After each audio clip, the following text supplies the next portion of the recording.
How to enable install unknown apps on Samsung Galaxy S24, S24 Plus.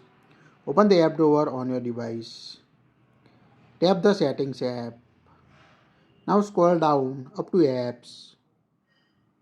Tap on apps. Now tap on a three vertical dot at top right. Tap on a special access. Now tap on a install unknown apps option. Here you can see the list of support apps on your device. When you enable this toggle, you can allow third-party app to install on your device or install APK file using these settings on your device.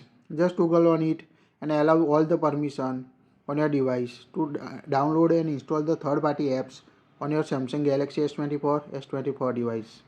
Before you install the app, make sure app is not harmful from your device. Otherwise, it will remove data from your device. That's it. If you like it, share it.